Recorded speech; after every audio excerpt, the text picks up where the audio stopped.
Holly Carlson got into Scientology when she was 17 years old in 1967 with her family. She then joined the Sea Organization at 19, and then she moved her way up the ranks to the point where she was a commanding officer for the entire Western United States, and eventually she was the commanding officer of the Flag Land Base. She then left with her husband and family in 1982 after being assigned to the Rehabilitation Project Force. You're going to hear her story here and on other videos as well. This is the first time that Holly has spoken out about her time in Scientology, and we want you to enjoy this informative and we hope entertaining video. Let's get to the show.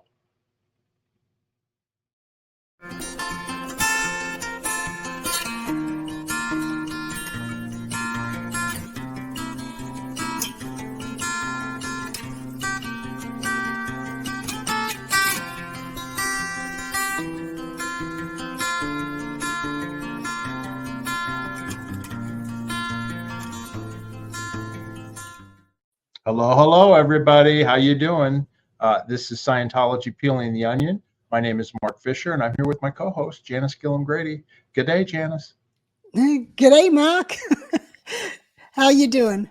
I'm good. You know, I'm excited about this show because we're going to have an old friend of ours on that we've wanted to have on for a while, and this is really going to be, I think, her first time really telling her story on any channel or anything like that, right?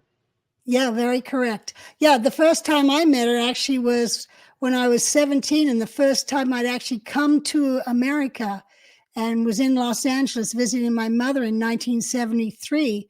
And she was the programs operator for Celebrity Center. So she would go over to my mother and make sure my mother was doing certain assignments that management wanted her to get done. And that was the first time I met her.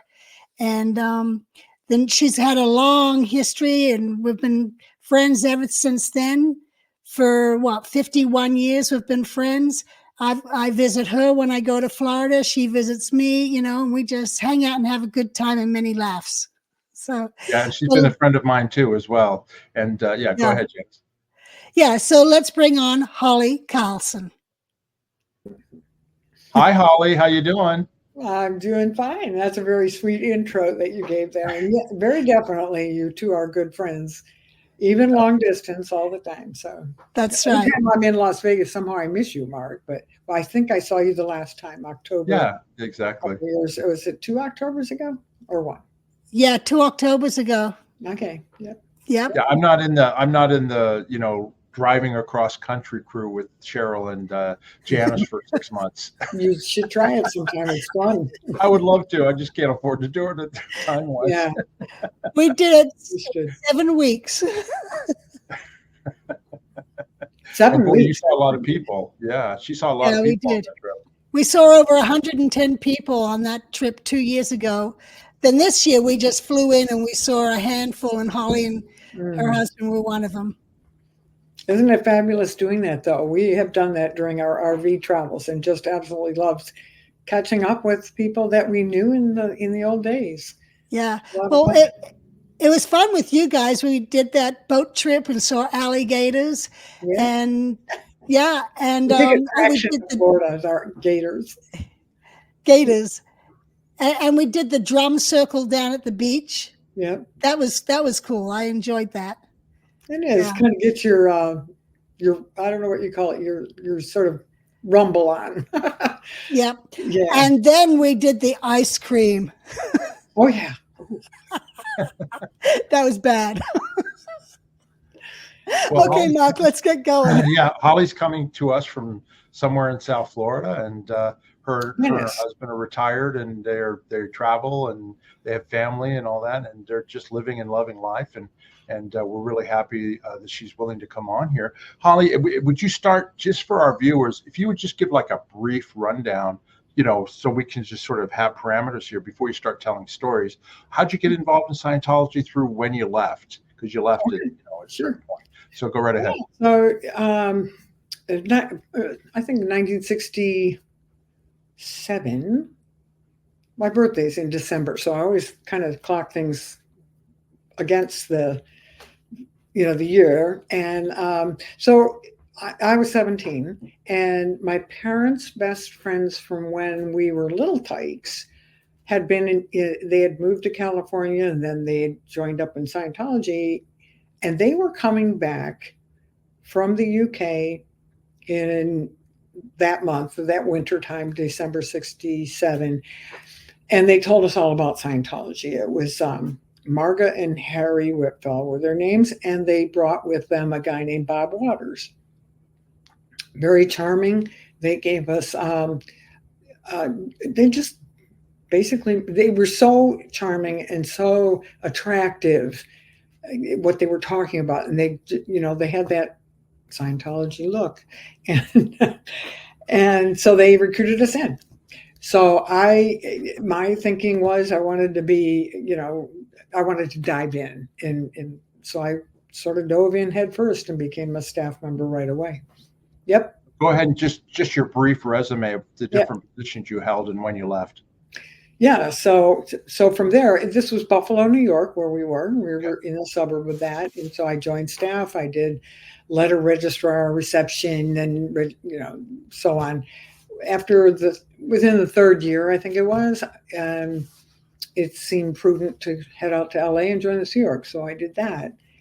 Did my stint on the Boulevard, worked at the liaison office, the U.S. liaison office. And then from there, let's see. I moved up the ranks in that organization and its position into the flag operations liaison, the change of name and function. And then along the way, I went to the ship in the Canaries and was trained in management there before heading back out to assume the commanding officer job out in West US. Then in 1977, my husband and I were brought to flag for him to take a certain post in the FSO. And I ended up working with John Horwich in the Action Bureau again, because he had trained me there. And then I'm not remembering all of the posts that I had in sequence, but pretty much then at flag. And I also did a lot of missions around different countries. Right. Have we got there yet? Is that what you're looking for? Well, your last position, you were the commanding officer of the Flag Land Base, right? I mean, last position I was in the RPF, but I meant you rose to you were in charge of the Flag Land Base for a while, right? I was. Yeah. Yes, I was. And then what year did you and your husband leave? You went from commanding officer Flag Land Base to the RPF to then, and you left from there. And that's we'll get into that later. Yeah. And what year was that? That I was CO. I can't remember what year. No, that you left. When did you leave? I left Halloween of 1982. Okay. It was a scary night. It was the middle of the day, and it was scary as all get out. So, yeah. And you're no longer a Scientologist for our viewers that are not Scientologists anymore. Not at all. Not at all. Exactly. Okay. Well, let's go back now, and we'll go back to when you first got Scientology in Buffalo. And like you said, you started working and all that. So you go ahead and tell us about, was your whole family get involved? Is that what happened? Yeah, sort of. I still had one brother was overseas, and he had been in Vietnam, and he came back I think my second year of Scientology out there. And another brother was living I think in Boston or somewhere. I don't remember now. But myself and my two younger siblings, and then we also had a much younger brother, were all in the Buffalo area. And so we all kind of signed up, but we were in ages from, I was 17 and my younger brother was 9 years younger. So doing the math, he was just a youngster. 8, yeah. Yeah, but my sister and a brother were locally involved, but we're all in school too, in high school or I think junior high and high school between the three of us. My parents, they did get involved some. My mother actually came on staff at some point, and we were in the franchises that belonged to John and Peter and Bergia. which Okay. Janice, I know you'll know them. Yeah, I knew the Ambushes. Heard Yeah. of them, yeah. And yeah, well, things got a little squirrely there. Well, and you Did know you what, get- though, Mark? I just Yeah. realized when she said her sister and my sister both used to be married to Jerry Armstrong. So we were both sister-in-laws to Jerry. That's right. Oh, no kidding. That's right. Yeah. So Janice is my sister. That's right. Janice and Terry are my adopted sisters. There you go. That's right. Now, did you do? Were you like when you were that age? Did you do technical training, like become an auditor and that type of thing? Well, mostly I was on staff. Mostly I was on staff and doing reception, and I was really, really young and naive. And I did do the what was it called? HSDC, Hubbard Standard Dynamics course. Standard Dynamics course. I was trying to think if it had another name because they had changed it. They'd added to it, I guess. So I had done that and some other. Don't remember all the courses. That's okay. The other ones, but yeah, I did those basics. But this was before that franchise became an org. So I left before they were an org. So they were not class 4. But we sent people up, my mother included, my oldest brother after he came back, and my mother, and Trey Lives. You guys know Trey. Yeah, Oh, sure. yeah. Well, Trey was one of our public, and he and his brother and a couple other guys were musicians, and so those folks went together to New York to do their levels. And Mo Kennedy and I and a gal named Sydney Furman. I don't know where she ended up, but the three of us went up to Toronto and got our ministers. So we were ministers back then. Okay. So you knew Maureen, you knew Mo, you knew her from. She was one of our students. She joined Sierra. I didn't know that. She was one of our students. Yeah. Yeah. So, Holly, did you know Pat and Franny Broker back then as well, before they joined the SEAL? Because they came through there. They came through Buffalo? Yes. Yeah. Pat and and Mo knew each other. Pat and Mo knew each other when Pat was the bass player in a band before Scientology. He was from Buffalo? Yes. I remember though. That. I remember though. Fran was from Altoona, Pennsylvania. I remember that. She's the only person I ever knew from Altoona, Pennsylvania. Oh, okay. I remember what Fran Broker looked like. What? Franny had the long blonde hair. Long blonde hair. Fran Very Harrison. cute. She walked. She had like a one leg shorter than the other, and she walked with the. She was the commanding officer. She had polio or something, right? Yeah. Well, she was on. Yeah. She was on the FSO. Yeah. I knew her there, but I didn't know her in Buffalo. Oh, okay. And I didn't know who Pat Broker. Pat Broker came from Buffalo. I don't recall knowing him there. I knew him at Flag, or I got to know who he was. Right. I never was close or knew him much, but yeah. Janice, so no, I didn't know that. But Belkacem had been there, I think. So there was a connection with Bel Farage, I think. Yeah, he was there for a small time. Yeah. Yeah, I think so, but I could be wrong. I've got overlapping memories sometimes. Okay. That's okay. Yeah. Janice, do you want her to tell the story about the flight to freedom? She was involved in that, right? Yes. She was one of the public people going to England. Refresh people's memory, Janice, of what we're talking about. Yes. In our interview with Candy Swanson, we talk about the flight to freedom. And this is where Candy with Randy Knight, here they are, they did a mission and they were rounding people up to get them to go to St. Hill for services. And so it was called the Flight to Freedom. And Holly was one of the people that they included. And Holly, didn't you have to get so many people on the flight to get your seat free? Yeah, I was on staff there and I wanted to go. And I was told that if I got 5 people to go, I would go and Peter would pay for my clearing, my grades and power processing, I think, and clearing course. And so I did that. I got on the phones and I got people to go. We got 5 people to go. And we What were. year was that? Yes, Janice, do you remember what year? 68, 69. Yeah, I could look it up, but I'm sure. So you were still a teenager. You were still 18, 19 years old then, right? I was. I'd never been anywhere. I'd never been outside of, well, I was born in Detroit, but I was never outside of, apart from driving through between Detroit and Buffalo through Canada there, I'd never been anywhere else. Yeah, and then if I'm correct, Janice, the reason the UK was shutting down Scientologists from outside the UK Well, coming into the country, right? Yes, Go ahead. they were.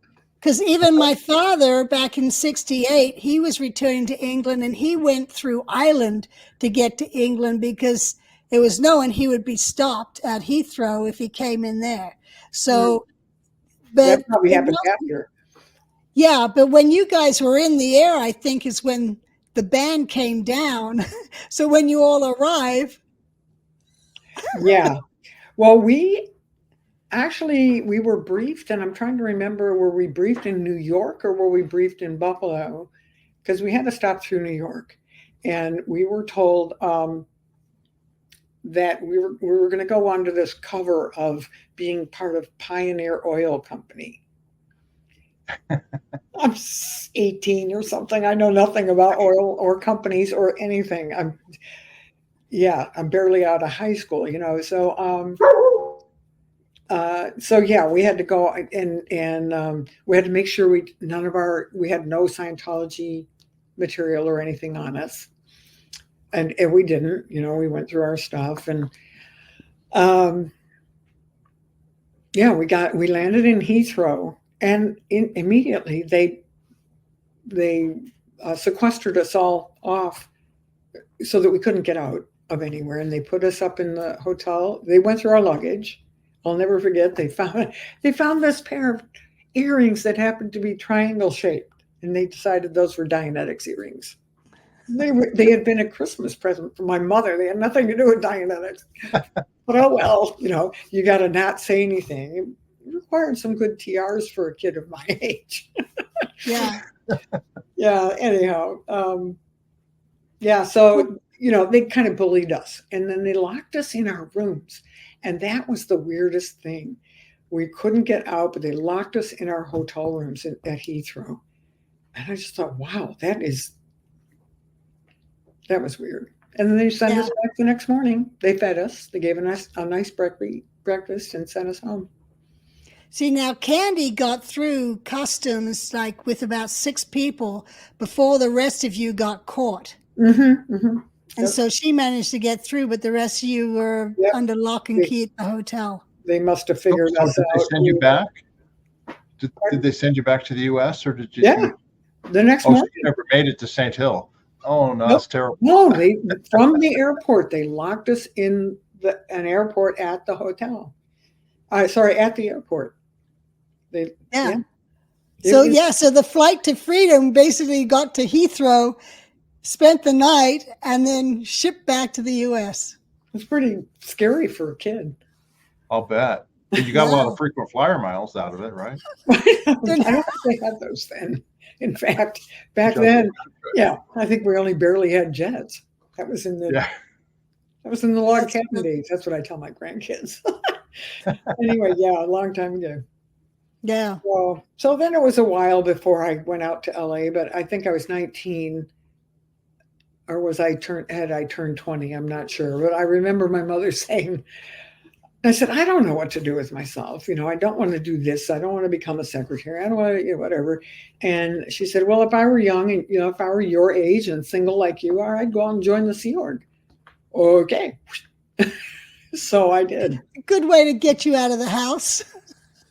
Well, she really wasn't trying to do that, but that is what I did do. And that was a trip in itself because I had a little difficulty with Mr. Peter and Bergia. But if you're interested, I can go into that. But sure. Yeah, go ahead. We got time. Well, he had done the 8 course on the ship. This guy was the mission holder that she was at, the franchise holder. That's right. Mission holder. Yeah, they call them franchises then. They didn't call them missions for some reason.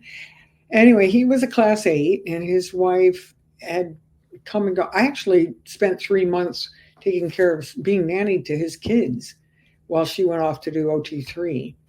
And at one stage, and I don't think I'll tell that part of the story. That's okay. No, it's all right. It was just, I was, yeah, I was kind of locked away at his house out in the country. So I was not involved, I wasn't with anybody. I didn't get to see my family or anything for about 3 months. And then somehow I got out of that. And I know my father and my father didn't want to do Scientology anymore. And Peter decided that meant he was an SP and I had to disconnect from him. And I said, no, not doing that. And my brother Gordon, he didn't want to either. And so SPs, I'm not allowed to talk. Well, I was put in a locker room, a closet, for 65 hours. I counted the hours. I think it was that. At the mission or in Bush's house? At the mission. It was weird. He assigned me a lower condition and I was to sit in there. I had a coffee can as my bathroom. And my food was a thing of water and hard rolls from the little what do you call it, little shop next door. What year was this? This was before I joined the Sierra, so it was 1970. Okay. 70, I guess. So it's after Peter and Berger had gone to the ship and done the Class 8 course. Yeah, he was back from that. He was the overboards and the chain locker and all that stuff was going on. I didn't even tell you about his version of showers or of being thrown overboard was showers. And so there were 2 missions in Michigan, Buffalo. You can edit that out if you want. In Buffalo, there were 2 of them. One was in a place called Kenmore, and another was in Orchard Park. John was Orchard Park, and Peter was Kenmore. Well, the Orchard Park one was in a house. So when somebody was to be punished, they stick them in the shower. And it was freezing cold well water. And my mother was put through that. And she said, my feet are beginning to, it was not good. They did it with me that one time in there also. And they said that I was to have the shower in my face for 45 minutes. I mean, sorry, that is serious abuse. But Absolutely. Back at Kenmore, somebody had the bright idea if we're to be punished, we had to stand in the toilet. We had to wear a monkey suit, stand in the toilet, hold our ankles, and a fenestrated hose would be put down into the monkey suit and spray all over us. So a monkey suit, is that like a boiler suit? Is a monkey suit like a boiler suit? Yeah, mechanic's suit. Yeah, okay. Like a blue overalls. Gas station. Yeah, overalls. Okay. And that was, it's just weird, bizarre. So that was good impetus for me to say, okay, maybe time to join this field where things are a little more on source. The funny thing is, though, Holly, Janice, and we're learning this as we go. Janice knows a little bit about this too. This all was going on the Class 8 course on the ship where Hubbard was ordering people overboard. People could have died for a flunk session and all that, including people with their hands tied and all that. I had no idea. I'd never heard these stories until we started doing these things. It's unbelievable where it came from, When I did join the Sea Org, I remember really trying to write it up and trying to get anybody to listen about how terrible it was in Buffalo, New York. But anyhow, where did we get to? So I did leave. Peter had me do that locker room thing, and then I was to FN. I was supposed to have a floating needle at the examiner. After that, it's like, oh boy, you're letting me out of here. I'm having a floating needle. That's the last thing exactly. So anyway, but I was you might think I would have known there was something wrong with that, but I didn't. Yeah. I don't know how to explain that to people who are listening. As a naive kid, totally loyal to the whole subject of Scientology, I didn't feel that the thing about my dad being an SP was right, but I knew that Scientology was right. All right, that's what I knew at the time. And so, and you know how some of your public may not understand this, but you're taught to believe that whatever's going on, you made it happen. You made it happen, bad or good. That's right. You pulled it in. You pulled it in. And so, of course, I wore that badge. That was, I knew that I was bad. I got into Scientology because I thought it was bad from certain circumstances. And I thought Scientology was going to fix me up and I was going to become a good person and everything. It was all going to be good. And then we have this stuff happening. And Himbrisha was just, I don't know what he's doing now. Maybe he's not with us anymore, whatever. I hope life has gone better for him. But that was very weird. And I had to appeal to him in order to join the Sea Org. And he said, no, you have to. He had me do this amends project where I had to scrub on my hands and knees the floor, the classroom floor. I had to scrub it, take off the old wax, re-wax it. And it was a large classroom. I'm going to estimate that, God, I don't know how to estimate it.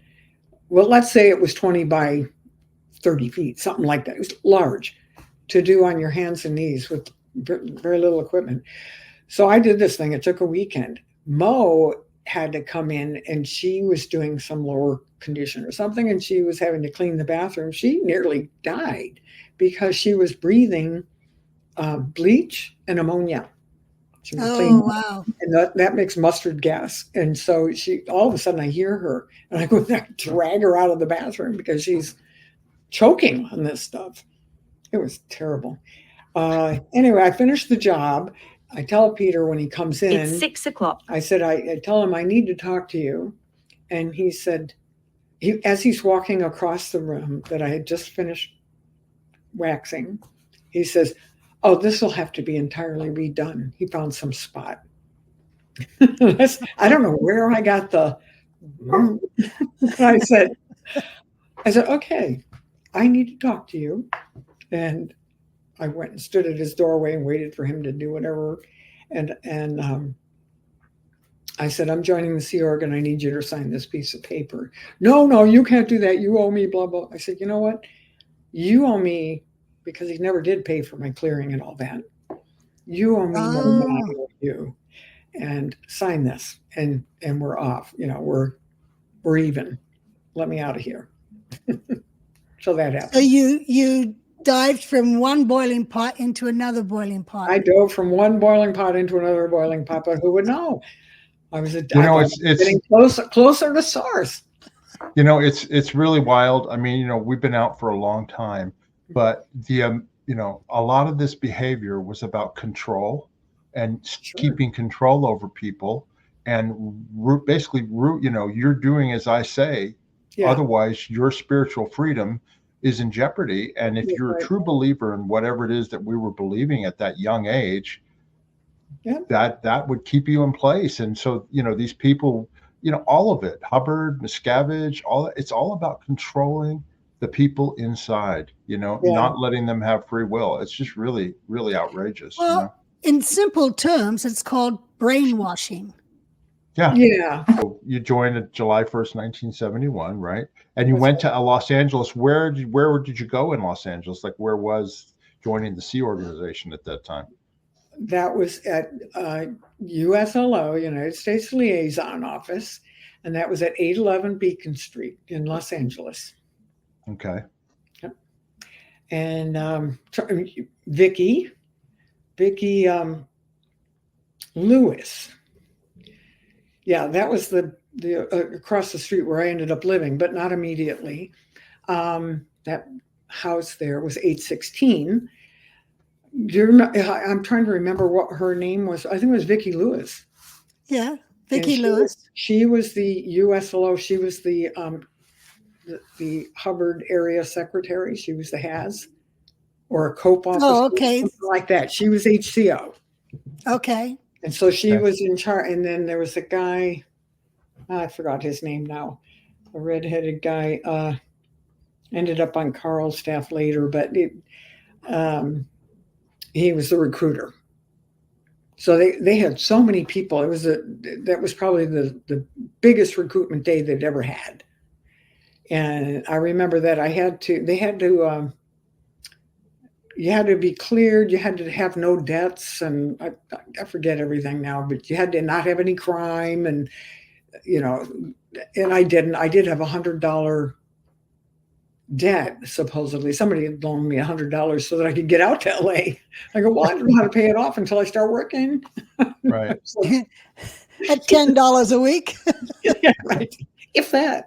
Anyway, but I called him up. It was Bob Uzak, by the way. David asked Oh. me. Yeah. His dad had loaned me this $100 so I could go out to LA. And I called him up and I said, I don't know when I can pay you back, but I need to do that before I can sign my Sea Org contract. And he says, well, I'll forgive the debt. You can join. So he let me join the Sea Org. Oh, okay. Yeah. So then first things first, I think they shipped me right off to the Bolivar very quickly. You had to do your basics. So out on the Bolivar. Right. Yeah. That's the Simon Bolivar. That's the Sea Org ship that was in San Pedro Harbor in Los Angeles. Yes. Yep. Okay, you would know that better than I. I was probably very lost. I thought it was Long Beach, but I don't know where it was exactly. Well, San Pedro, Long Beach they're right there together. Anyway, yeah. All right, very good.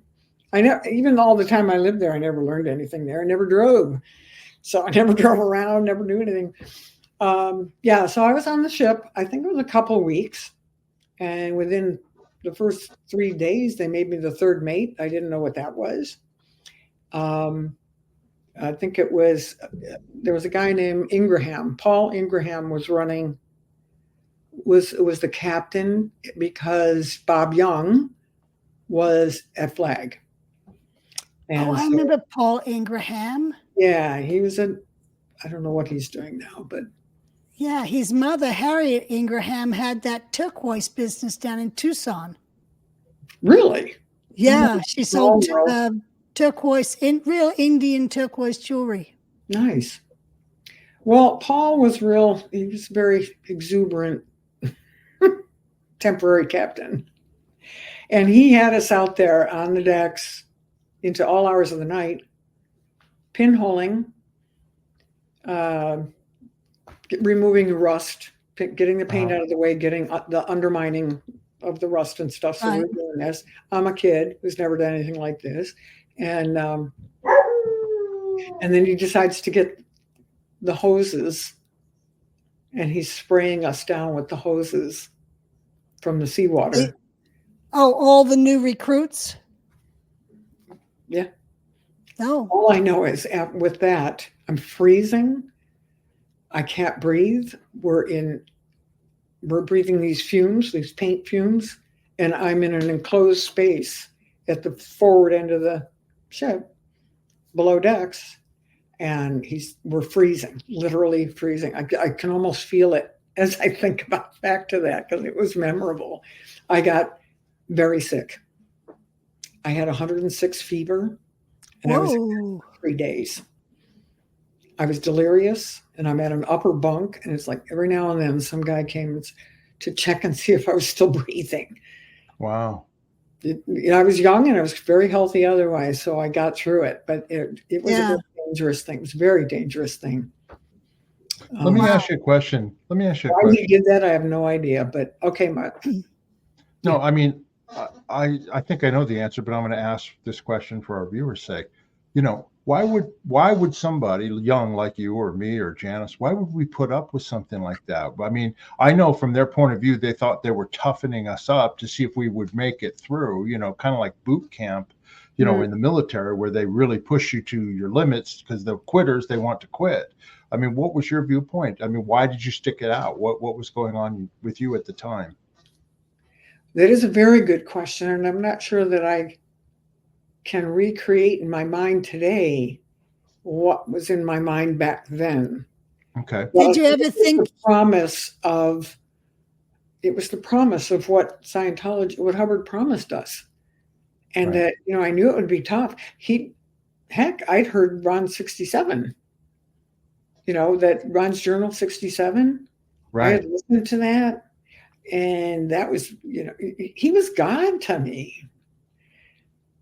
So the fact that I'm having to go through a little bit of difficulty here, I figure, well, that's going to be a temporary thing, and so I'll just work my way through it. But of course, I ended up doing that for probably 15 years altogether.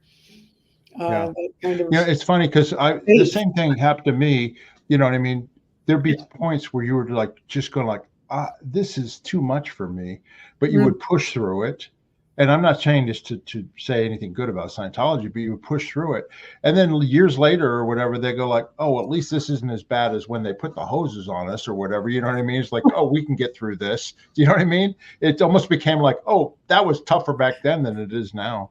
It's just kind of a funny viewpoint. It was the hope, I'm sure. It was the hope or the promise, the faith that this so-called technology that, I can handle anything. And this is only because I'm this humanoid on this planet or whatever, Had you gotten much processing or Scientology auditing at the time? Almost or were you just none. Almost so none. really you just done like the communications course and some other training and all that, right? I think I might have had like quickie grades or something. Okay. I remember this back in Buffalo, Peter Imbergia, his mom is auditing me on some Dianetics stuff or something. And I had a traumatic thing, a traumatic incident. And you're supposed to go, think earlier and earlier and earlier. Well, I'm all the way down to it being a toddler in my memory of this event, this chain of trauma. And I can't find anything earlier than this. I don't know about anything earlier than that. I was, what I can remember, I was back to 3 years old. That's all I can remember. And finally, she breaks from the pattern that you're supposed to use and questions you're supposed to ask. And she goes, well, what part of that can you be responsible for? I said, well, I've read the Dianetics book. Shit, I'll just be responsible for all of it. Why not? We're basically OT, right? Literally, actually, I thinking back at it, I had the clear cog when I read the Dianetics book. Uh-huh. That was the truth of it. And I remember asking Peter Imbergia about it. I said, look, I've read this book now, and I understand all that. I can do all that. I mean, that went, duh. And he said, oh, no, it's much more complicated than that. Yeah. Okay. So I carried on. That was a couple, I backtracked a couple of years. So back to the Bolivar, I managed to survive that incident. And we did our able-bodied Seamen's course. We didn't sleep. So I'm up. Have you guys done that course? Do you know that course? Janice have. I've never had. I did. Janice has done it. Do you remember anything out of it? Oh my God. I remember tying knots and reading a compass and. Yeah, well, we didn't even have a lot of practical to go with it. We just had to read the rules of the road. Did you read the rules of the road? I read everything. Yeah, yes, that was on it. That book is not a Scientology book. It is a book regarding seamanship. Mm-hmm. And so here I was a landlubber, a farmer. We weren't really farmers, but we did a lot of growing. I don't know anything about sailing. I was a good swimmer, but other than that. Anyhow, so we were up all night learning this stuff and trying desperately not to fall asleep, Did you ever go out on the boulevard? Did they take it out to sea? Nope. I don't recall doing anything. So you just tied up at the dock. Tied up at the dock, yep. And pinhole. Now, why were you staying up all night studying it? Why didn't you just we had a deadline. There was another one of those things. We had some kind of deadline. Thursday, 2:00. Yeah, it was some other deadline. I don't know what, but it was by I think I had 2 weeks out there. I used to know this stuff really well. It's starting to fade out, but this whole time, Holly, you didn't think maybe I should just go home to Buffalo? Oh no. No shuffling off. There was always something was greener on the other side. Something was always going to be better and more on source. And I'm going to just keep going. actually, Mo went there, and if she can do it, I can do it, right? Yeah. Okay. So In a way, if you think about it, it's kind of like military, like I said, the boot camp, meaning they make it really tough on you because they want you to go through it, and they want Yeah. you to stick, become teammates and comrades and this and Oh, that. yeah, If you're going to all go of fight a that. war or whatever, and The we're all going to be Sea Org camaraderie. members and clear the planet, you know what I mean? Yep, the And camaraderie, all of that. You're absolutely right, Mark. And yeah, that was with me. And, my dad was a Marine, and he used to tell us, we're tough monkeys. We're tough. We can do it. And so I wanted to do that. I wanted to emulate that. I wanted to be tough. I was going to do it. Here I was. I mean, I was an idiot to take on the third mate position. I'd never even been in an org, and I didn't know the org board at all. There wasn't one. Right. now was But- the third mate Treasury? I'm thinking, Division 3. Is it Treasury?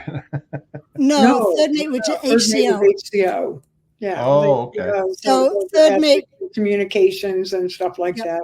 And then I Yeah. got to be, QM of the log, and I got to learn things like, how to spot distance and record that, and yeah, did that later too on the Apollo when I was there.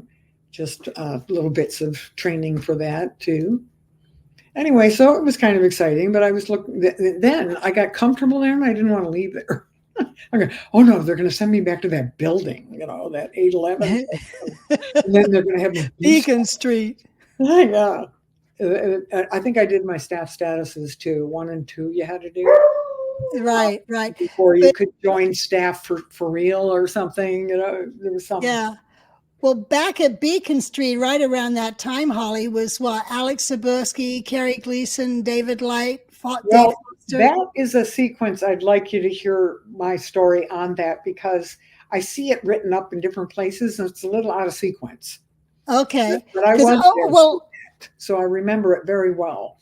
Okay, because what I remember with that group together is they were all into the samurai movies, and they'd go on weekends and watch samurai, and they had their swords. And I remember a telex coming up to Hubbard about a sword fight they were doing after the movies, and they were the swords were hitting the chandeliers, and but they were going crazy with their sword fights.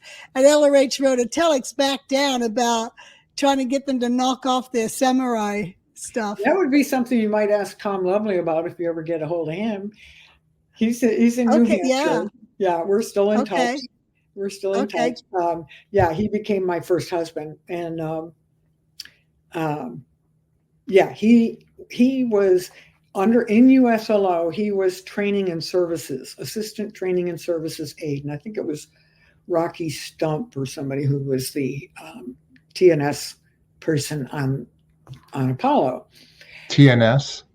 Training and services. Okay. Training and services aide. And Louise Schechter was something, and she had a counterpart down at the USLO. So what the CLOs, or Continental Liaison Offices, they had the higher up management had those divisions, and then they had their counterparts at the CLO level, which was like our USLO, pardon me. And then in the UK, there was another CLO over there, and in Europe and probably Australia. I don't know where they all were.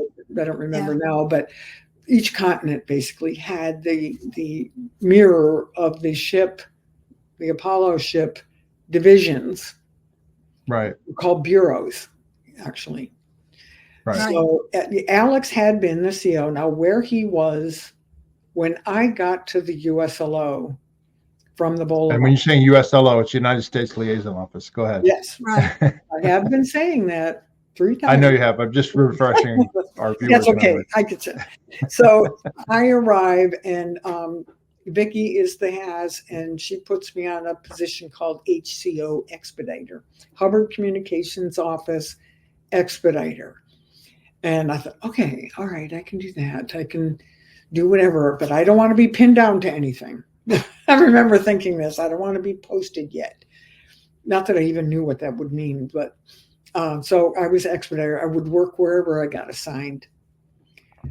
I am less than days in there, and I am picked to go on mission with Peter Lewis to Hawaii. Oh, Yeah. Oh, wow. So now, the CEO at that time of USLO was a guy named Bill Foster, which I think was Nancy Maney's husband. yes, later on, from Boston. And he's Yes, he actually came still in from Boston. He had board. originally come from Boston. And by the way, I knew all those guys: David, Bill, Kerry, David Light, somebody else I'm forgetting. Were all through Buffalo. Met them all in Buffalo because they'd come through on tours before all the high Before stuff. they were sent there on a command team. Huh? Sorry. Yes, before they were all sent there on a command team. That's it. That's right. Yeah. Yep. So, I remember them all and coming through on tour, and they were charming people, very busy, very go, go, go, you know. Just for our viewers, let me just explain that for our viewers. So that was in Buffalo. So coming back out to Holly, let me just explain for our viewers. These people she's talking about were senior Sea Organization executives and personnel who we all know and we knew for many years. Yeah. And anyway, so what she's talking about is they used to come through on tours and she met them in Buffalo and all that. So that's what she's talking about. And then you were out in California. I just wanted to bring it up to that in terms of who these people were. Thanks for merging it all back together. That's good. You know, it's funny. I haven't recalled all those details in a long time.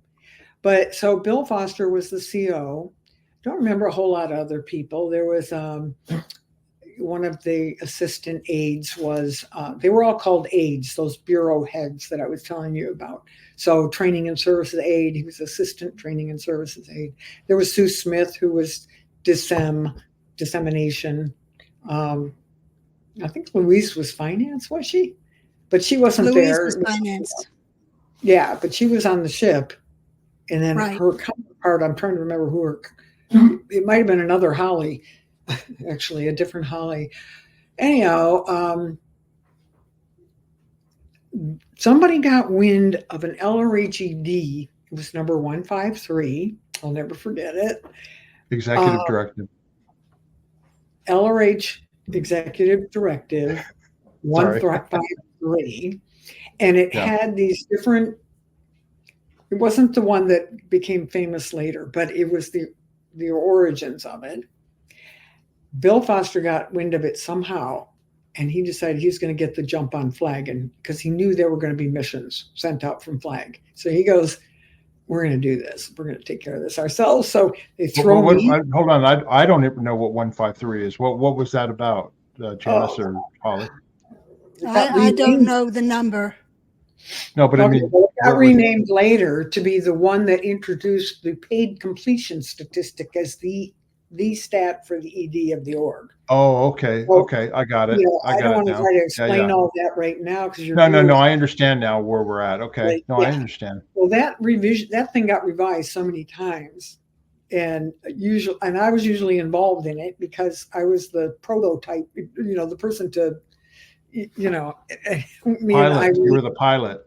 Yeah, I was the pilot. Irene Derman and Irene, whatever her last name, Ogilvy. Yeah. Howie Dunleavy. Right.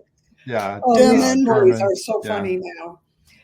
Okay, so so Bill Foster is going to get the jump on Flag on this one. So he's going to get these missions sent out all to the different parts of the U.S. and get this all done, and then he can proudly say I did it. Well, Peter Lewis and I were sent out to Hawaii. We got out there and we're there for like 3 days, and we get called back. It's like, I don't even know anything. I know nothing. I'd never worked in an org. I was just in a little franchise, and I'm supposed to go out there and handle the Hawaii org. Well, really, Peter went out there to make money, get the GI up. And I was the tag along because you got to have a second missionaire, right? So that's what was Hawaii like? Were you all were the staff all in Hawaiian shirts? I mean, what was Hawaii like? Just like what you're wearing. No, I don't know. I don't remember. I don't remember that. I remember they had lizards. They had lizards on the wall in the. Oh, yeah, geckos. Yeah. They're geckos, yeah. I came from Buffalo, New York. We didn't have lizards. So yeah, I was enthralled with these, and they were big, just crawling on the wall. Okay. Anyway, so that was kind of fun. But I haven't been back to Hawaii since then. We need to go sometime. Yeah, absolutely. Yeah.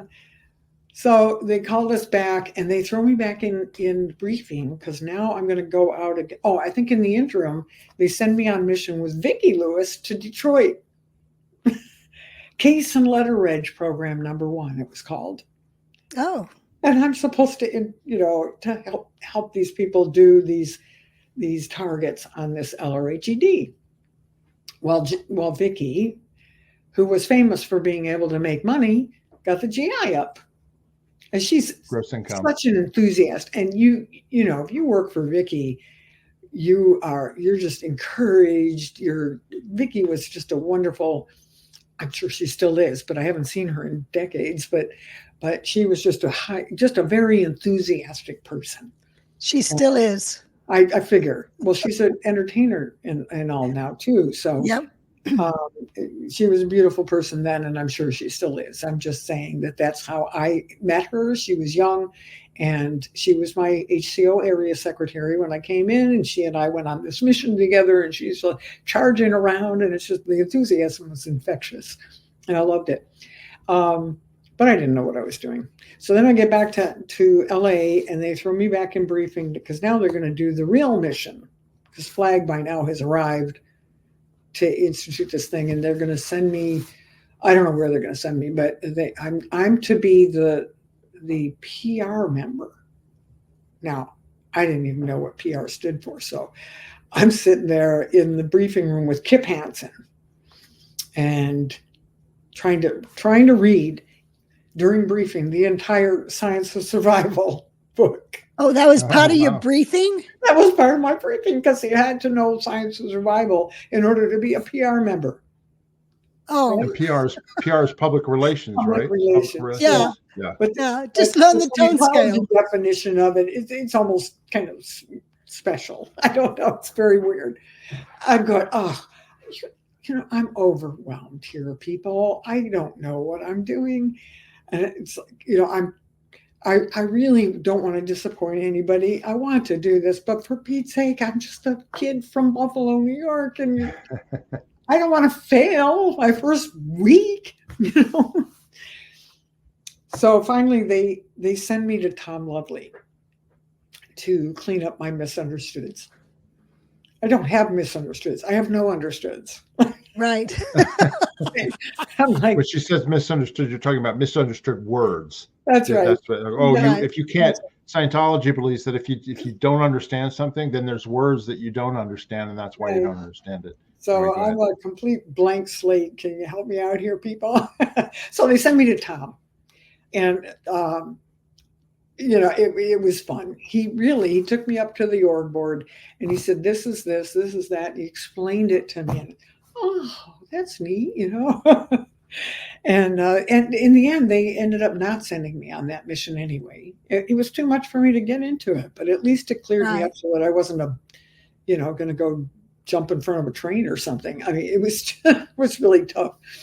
So then I was an expediter, and I guess I ended up in the data bureau, and I was doing debriefs, which was another funny thing because by then Mo had been in the Sea Org for a little while, and I came upon her. I think she may have written me a memo or a dispatch, or as we used to call them, or something or she came through USLO at some point, and she said, you're doing fine with these debriefs. I used to have to summarize them all. And there were stacks. There was a room stacked full of all these missions that had been done, and nobody summarized them. They were supposed to get summarized and sent to Hubbard, and he'd read the summary. Right. Well, nobody had done that. So there was this gigantic backlog, and I'm assigned to do this. I got to read the folders of these missions that were done, all the paperwork, all the compliance reports, all the stuff that was in there, what they were supposed to accomplish and everything. I was supposed to read this, understand it, and write a summary of it for Hubbard. It's like, no. Now I'm done. So Mo, sweet Mo, she comes out sometime at some point she says, "Well, your summaries, you're doing fine. A little altered importance here and there," because I didn't know what I was talking about. I didn't know what I was reading. I didn't know what I was writing. It's like, anyway, I got through that. Were you typing, or were you handwriting, or were you typing? I had to read it all, and then I would type. I'm a very fast typist. I was going to ask you know how to type. Yeah. Yeah, I did. And yeah, as a matter of fact, I acquired somebody took off to Flag, and I acquired their Hermes typewriter. It was Carlos Gonzalez or something like that was the guy, and he left to Flag, and he left this typewriter behind, and it became mine, and I used that all the way through as I was COFB. Oh wow! CO Flag, yep, I kept it with me. I love that typewriter. But, yeah, for the viewers out there that are younger, we used to have to use typewriters. That's right. And paper. There were no computers. There were no word processors. You had to do carbon copies. You had to do carbon copies and use whiteout. That was something cool when you had whiteout. You know. We had mimeograph machines, though. We did have that. That's right. Yeah, these typewriters, they were not electric. No, all manual. And we all got pretty good at it too, right, Janice? If you're a messenger, you got pretty good on those typewriters. I know I did. We were not allowed to graduate cadet school unless we could type 80 words a minute on a manual typewriter. Oh yeah. Yeah. I don't think I could do that today. I can do that on a computer where it's just real touch. Yeah. But boy, you have to actually make distance. Oh, and put muscles in your fingers. Oh yeah. I don't know if I could do that today.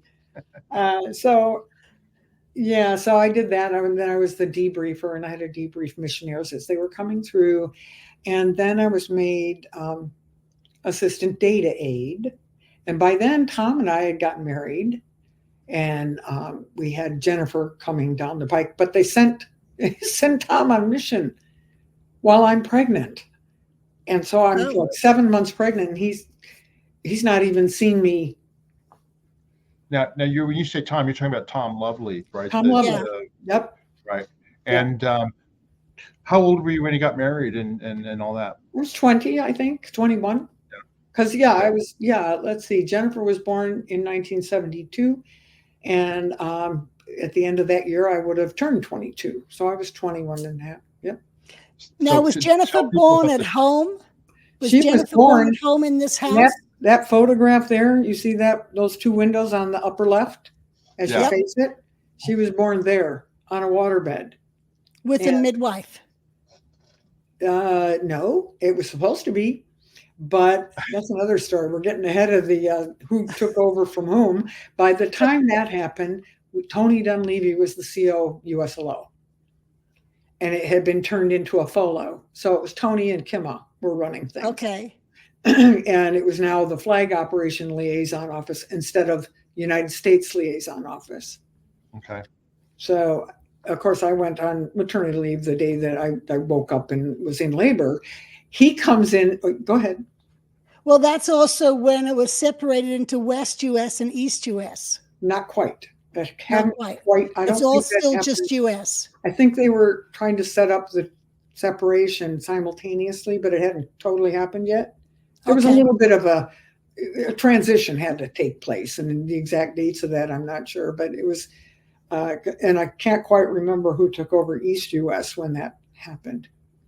But Tony and Kimma came out on mission, and she was very good because they were there for a little while because she actually diagnosed me as pregnant because I didn't know. I did not know. I was so naive. I didn't know I was pregnant, but I was nauseated and stuff. And I said, I don't know. She kind of was the MO. She was Tony's organizing officer, but she also doubled as the MO because she had a bit of nursing experience or something. So she was making rounds, and she came down into Tom Lovely's office where I used to sit and do all these debriefs. I'd listen to the tapes and write up the stuff. And she comes in, and I told her that I was feeling nauseated and I didn't know what was going on. And I thought maybe it was because I had stumbled across some OT3 materials that spun me or something. And she goes, it's true. And she says, I had to copy some things for Tom at the Xerox machine, which is all the way down in the external comm garage. And I said, I saw this thing about freewheeling. I don't know what that is, but now I feel dizzy. Anyway, Kimba says, I think you're pregnant. So, and I was. So fast forward to June of 72, and my daughter is born in that little house it was a big house actually. And after she was born, I was supposed to have a midwife. There was a guy named Eddinghausen who was the doctor, the naturalist doctor or whatever, that the Scientology women out in that area liked to go to him. And because they could have their kids at home. And he was out on a breech delivery somewhere else when Jennifer decided to enter the world. And he worked out of an office where there were 2 chiropractors. So these 2 chiropractors came out to help deliver Jennifer. And it was hilarious because this waterbed did not have, it's on the floor. It didn't have any frame. So this young chiropractor, whose wife is 10 months pregnant, and she's way overdue. And she ended up having it on the Monday right after. But he's there, and this is totally new for him. He's so excited because he's about to have a baby, and he gets to help deliver Jennifer. So these 2 chiropractors deliver Jennifer. It was very exciting. And afterwards, Tony comes through in his uniform and his very proper demeanor, and he looks down and says, very pretty baby. It was a good memory. And Alethea Taylor, by then she was the Has. Vicky and Peter had gone off to Flag to become Flag reps. So this is, I've kind of just briefly told you a whole year's worth of stuff that went on. But so that was who was there during that. Jennifer was the first baby born in the Sea Organ Pack. If there was where, I don't know about it, but she was just all of a sudden these ladies from all different of the Scientology organizations around the Pack area had to come and see Jennifer. So, and I kept her. So she was the first baby in that nursery in that old house? Yeah, the other kids came in, but she was the firstborn there. Okay. So by the time she was with me on post, by then I'm a programs chief. And I skipped a little thing there that this could have changed everything in my whole life if this had happened. They put me in mission school the intention was to put me through mission school, and then I was to go on the ASHO CF mission. This is the American Scientology Organization in Los Angeles. That's correct. CF is Central Files. All right, very good. Now, anybody who knows anything about that out there, it was a never-ending project. You would be buried in the files for the rest of your life. So I was going to go through mission school just to sit amongst these dirty, dusty, ancient files from the year 52 or whatever. And it's like, oh my God. I didn't know, but Carl did because he was over it there. He knew those CF. To sort out those files, it was a gargantuan task. Nobody could have done it, and nobody did. And the person who ended up having to do it, I never saw her again after she went in there. You don't know. The poor girl. Anyway, she still may be there. She's still there. Still there. She's as far away as possible. Yeah, but the funny thing is, the one thing I do remember about that, besides that funny part, is that I did mission school, and that was the first part of all this that I somehow really understood. I learned something that I actually understood. I could do this. And that was the first. I used to be a very shy person. I might have been, I might have chuckle and laugh and giggle and be girly and whatever, but I was otherwise shy, and I didn't know that I had any ability to do anything. And the mission school kind of gave me some kind of confidence, I guess. Right. I'm just going to explain. I'm sorry. I'm just going to explain for our viewers what she means by mission school. Mission school, yes. Basically in Scientology, in management, in the Sea Organization, they would send Sea Org members to organizations on mission, meaning they would have almost like 007. They would have orders that they had to follow. They would get briefed. They would go do their mission. And when it was complete, they would come back and then they would debrief. And that's how the Scientology, the Sea Organization, would handle situations all over the world. And so if you were trained as a missionaire, which is what Holly's talking about, it's very easy to see, like you said, oh, I'm going to get briefed. I'm going to go do this mission. I'm going to fly across the country or to Europe or whatever. It's very exciting. I remember when I did mission school, I couldn't wait to go on mission because it was like when you're a young person back in the 70s, particularly, oh my God, I could be sent to Australia to go handle something for 2 weeks and then fly back. And so it's very exciting. And that's what you're talking about, right? Yeah. Yeah, and it was, but mission school, the instructions on how it worked, there was a logic to it that made sense. You had an overall reason, you had an overall purpose, you had these major targets to accomplish, you had things that it was just laid out in a very organized, simple fashion.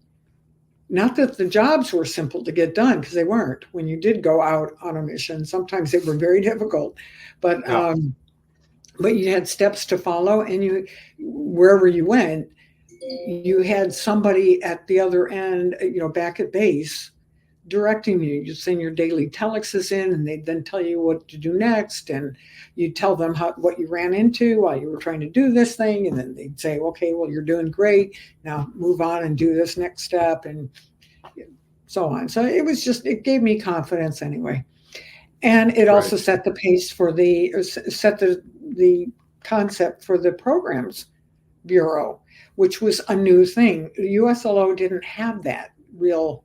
The only program person it had was Harriet Foster and her sidekick Laura Wolf in USLO, right? And then and so there was only just those two people, and they called the orgs all the time on the phone, and they would somehow they had some kind of programs, I guess, but they would call and talk to the executives at the orgs and kind of manage them along.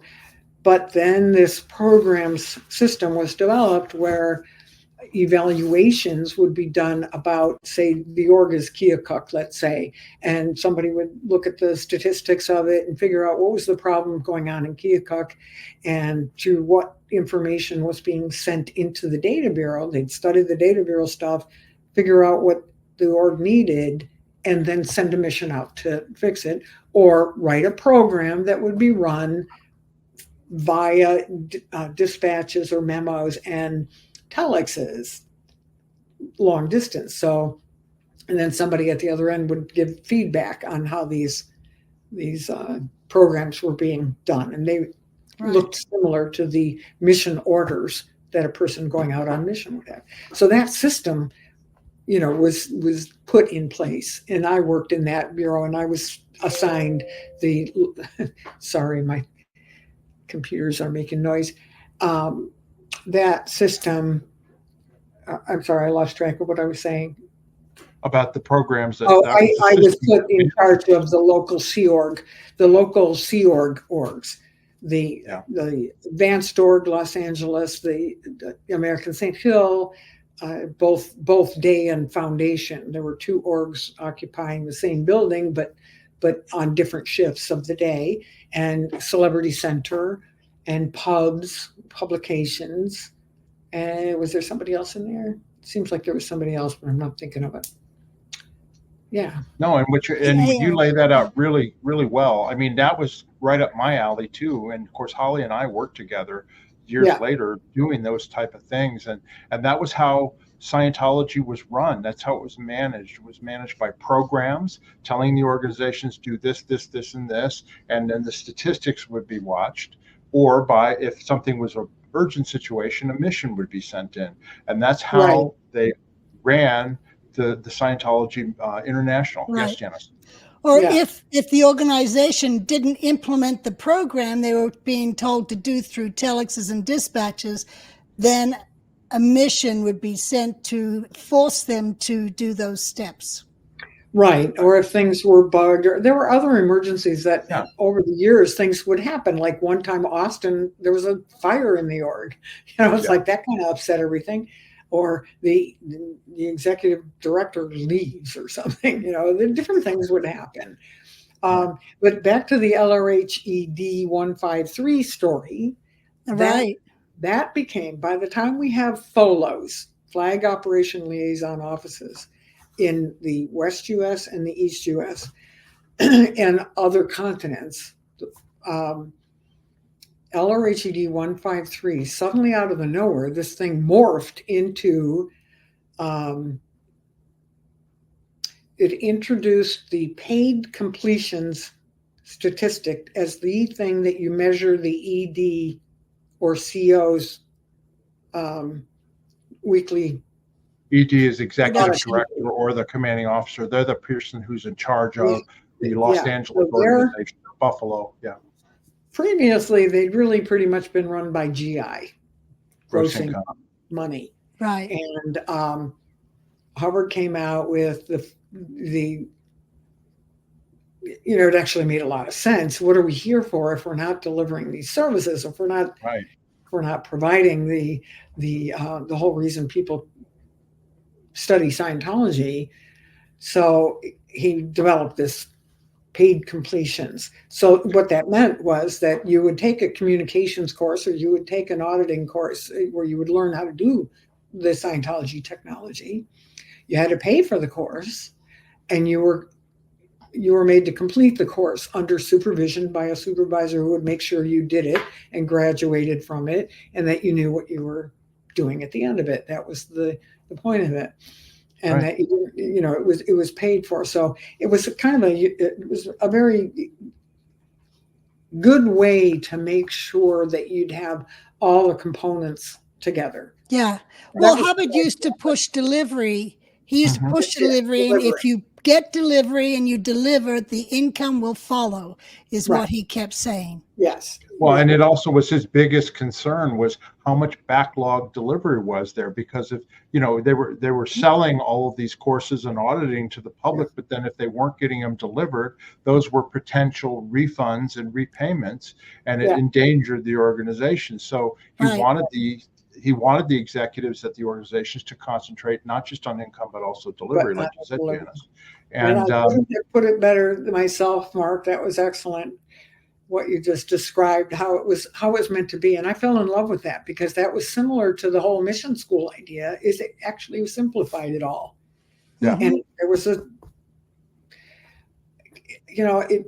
as a system, never mind the content, as a system, it made a lot of sense. I mean, people do project management and everything in all kinds of fields today.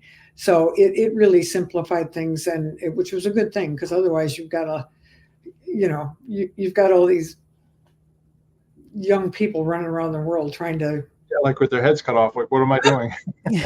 Right. I want to point out, just for our viewers, move to present time to what's happening now. David Miscavige completely changed that, where Scientology became a donations organization, where give us all your money, and there was no services, services delivered. Let me finish. No services delivered for that. They just taking in the money. That's all they're doing these days. Their statistic is number of square feet of real estate. Yeah, it is. It's got nothing to do with delivering Scientology. They got all these big empty buildings. I get you. Yeah. Yeah, and that's one of for us. Well, for us, a long time, old time. For a while, that kept me in love with the whole thing. How that was, it kept me, because it was something that was doable. It had a reason for being, and while I was out there doing that, I was programs chief, but then I was advanced to the commanding officer. Right. And, because I did well on that, I'm sure that's why, but then things get screwy, as things will get screwy. But I went to Flag and I got trained. We've missed all this other stuff that was back at the USLO days and those ships and Wally and so on. I have fond memories of some of these people and everything. Grumps was my boss when I was first programs chief. For those who don't know Grumps, it's an affectionate term for a gentleman named Ron Gablehouse. And he was in charge. He worked at USLO and he joined up there, and he was the first programs chief over the ones under him for various parts of the continent. So we had a Northwest one, we had a Southwest one, we had a Sea Org one, we had these different, and we had Peter Cook. Peter Cook was our pubs guy. And pubs in Delta, That's right. Yeah. That's right. And we had a Mexico. We had a Mexico one. Yes, go ahead. No, I just was going to say, this is a good place, I think, to end the show, because we'll still go back and cover these other stories and all that, but we're over an hour and 15 minutes now. Oh, are we? Okay. Well, you got a lot of editing. No, that's okay, because you know how us former Scientologists are. We can talk all night, and that's true. And enjoy ourselves, This could be an 8-hour We video. just got started. Well, are you having a good time? Are you having a good time? Yeah, this has been fun to reminisce, and you folks are really making me very comfortable about it. Good. Yeah, well, we still got more to cover, and of course we'll have you back and do some more, because you've got great viewpoints, and also a lot happened to you and your husband and all that, and we want to talk about that. Yeah, but in the meantime, we just want to thank you for being here, Holly. And in the meantime, I want to do some business here. I want to ask the viewers, please subscribe to our channel if you haven't already. It helps us get the stories out to other people, and hit that like button. That really helps us out if you do that.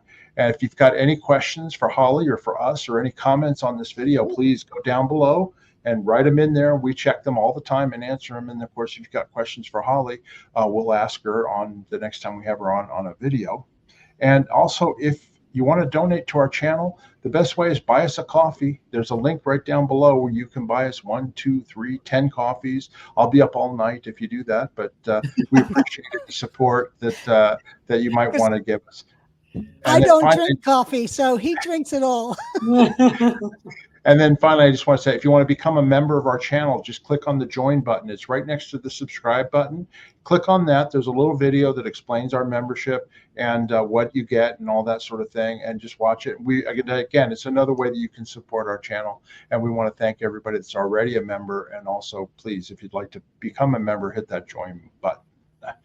Holly, thank you so much. This has been wonderful. Janice and Holly, do you have anything else you'd like to say before we end? Oh, it's a pleasure. Thank you for having me. And it's been fun reminiscing. Yeah. Good. Absolutely. Thank you, Holly. Well, Holly, I'm going to play an exit video, but don't go off. We'll talk as soon as it ends. Okay. Oh, sure. Okay. All right. I'll hang tight. I would like everyone to rock slam the like button. Yeah. That's funny. Okay, everybody. Until next time, we'll see you later. Bye. Bye-bye.